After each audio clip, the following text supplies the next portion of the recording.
Video చూసే ముందు ఒక లైక్ కొట్టి జై శ్రీరామ్ అని కామెంట్ చేయండి. ఈ నెల ఫిబ్రవరి 8వ తేదీన ఏకాదశి వచ్చింది. దీన్ని భీష్మ ఏకాదశి అని అంటారు.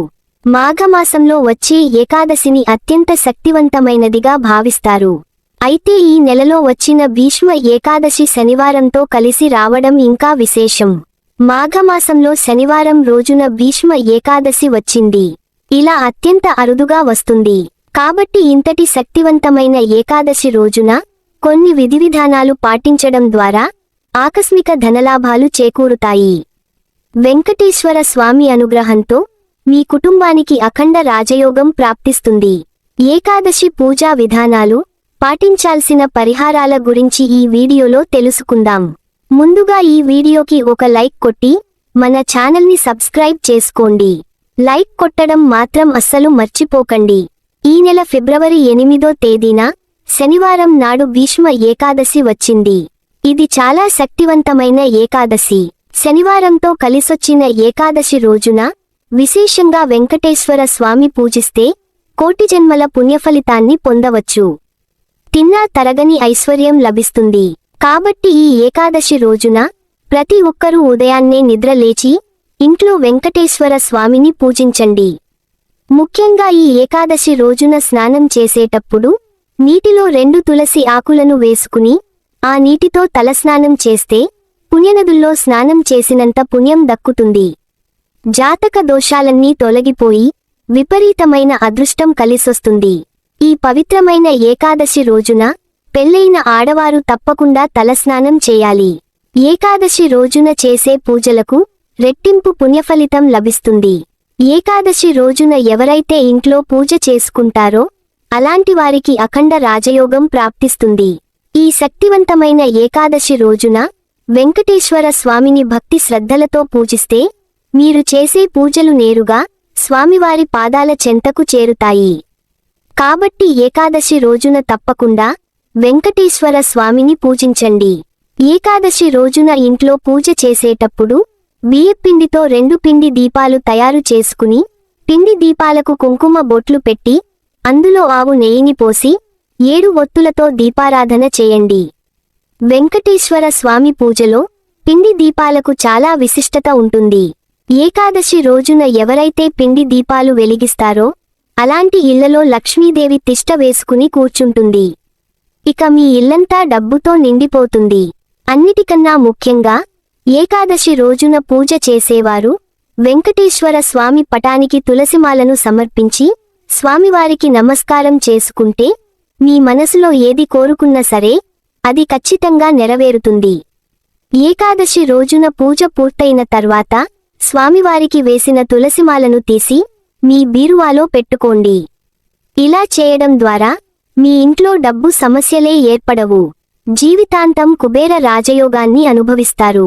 ముఖ్యంగా స్వామివారి పూజలో బెల్లం పాలకాన్ని నివేదించండి.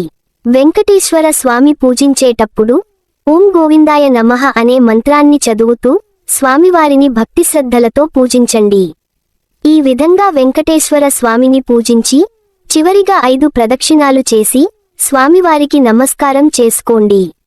ఈ విధంగా ఏకాదశి రోజున ఇంట్లో పూజ చేసుకుంటే వెంకటేశ్వర స్వామి అనుగ్రహం ఖచ్చితంగా లభిస్తుంది. ఏకాదశి రోజున ఉదయం పూజ చేసి సాయంత్రం 6 దాటిన తర్వాత ఇంటి గుమ్మం ముందు 2 దీపాలను వెలిగించాలి.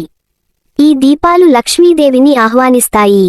కాబట్టి ఏకాదశి రోజున సాయంత్రం సమయంలో ఎవరైతే ఇంటి ముందు దీపాలు వెలిగిస్తారో అలాంటి ఇళ్లలోకి లక్ష్మీదేవి వెంటనే అడుగుపెడుతుంది. ఈ ఏకాదశి రోజున సాయంత్రం సమయంలో అన్నం తినకూడదు. ఎందుకంటే ఏకాదశి రోజున సాయంత్రం సమయంలో వడ్ల గింజల్లో దరిద్ర దేవత నివసిస్తుందట. కాబట్టి ఏకాదశి రోజున అన్నం తినడం వల్ల జన్మజన్మల దురదృష్టం పడుతుందని వేద పండితులు సూచిస్తున్నారు. ఏకాదశి రోజున సూర్యుడు అస్తమించిన తరువాత అంటే సాయంత్రం 6 దాటిన తర్వాత ఉప్పు కూడా తినకూడదు.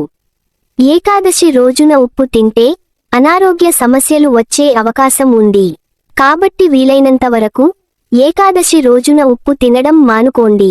ముఖ్యంగా ఈ ఏకాదశి రోజున మీ ఇంటి ప్రధాన తలుపు మీద పసుపుతో స్వస్తిక్ గుర్తును గీయండి. ఇలా చేయడం ద్వారా లక్ష్మీదేవికి మన ఇంట్లోకి ఆహ్వానిస్తుందని పండితులు చెబుతున్నారు. దీని ద్వారా మీ ఇంట్లోకి లక్ష్మీదేవి అడుగుపెడుతుంది. ఏకాదశి రోజున రావి చెట్టును పూజిస్తే అపార ధనయోగం కలుగుతుంది. రావి ఆకుల్లో విష్ణుదేవుడు నివసిస్తాడు నమ్మకం. కాబట్టి ఏకాదశి రోజున మీ ఇంటి దగ్గర్లో ఉండే ఏదైనా దేవాలయానికి వెళ్ళి అక్కడ రావి చెట్టు కింద దీపం వెలిగించి రావి చెట్టు చుట్టూ 3 ప్రదక్షిణలు చేయాలి. ఈ ఏకాదశి రోజున ఎవరైతే రావి చెట్టుకు ప్రదక్షిణలు చేసి రావి చెట్టును ముట్టుకొని నమస్కారం చేస్తారో అలాంటి వారికి ఖచ్చితంగా లక్ష్మీ కటాక్షం లభిస్తుంది. ఏకాదశి రోజున ఇంట్లో పాలు పొంగిస్తే మీ ఇంటికి చాలా మంచి జరుగుతుంది. పాలను లక్ష్మీ రూపంగా భావిస్తారు. కాబట్టి ఎవరైతే ఇంట్లో పాలు పొంగిస్తారో అలాంటి ఇళ్లలోకి ముక్కోటి దేవతలు పెడతారు. ఇంట్లో ఉన్న దరిద్ర దేవత వెళ్ళిపోతుంది. ఇక మీ కుటుంబం అంతా సుఖసంతోషాలతో నిండిపోతుంది. ఈ ఏకాదశి రోజున ఇంట్లో తులసి మొక్క దగ్గర నెయ్యి దీపం వెలిగిస్తే విపరీతమైన ధనప్రాప్తి కలుగుతుంది. తులసి మాతకి నెయ్యి దీపం వెలిగించి తులసికి నమస్కారం చేసుకొని 5 ప్రదక్షిణలు చేయాలి. తులసి మొక్కలో లక్ష్మీదేవి కొలువై ఉంటుంది. కాబట్టి ఏకాదశి రోజున తులసిని పూజిస్తే లక్ష్మీదేవి ఆశీర్వాదంతో మీ ఇంటికి సిరిసంపదలు ప్రాప్తిస్తాయి. కొత్తగా పెళ్లైన దంపతులు ఈ పవిత్రమైన ఏకాదశి రోజున వెంకటేశ్వర స్వామిని పూజించి ఉపవాసం ఉంటే పుత్ర సంతానం కలుగుతుందని నమ్మకం. ఈ భీష్మ ఏకాదశి రోజున పొరపాటున కూడా చేయకూడని పనులు ఏమిటంటే ఈ రోజున మాంసం తినకూడదు. అలాగే వెల్లుల్లి, ఉల్లిపాయ వంటి ఆహార పదార్థాలను తినకూడదు. ఏకాదశి రోజున తులసి ఆకులను కోయకూడదు. ఈ వీడియో మీకు నచ్చితే లైక్ చేసి సబ్స్క్రైబ్ చేసుకోండి.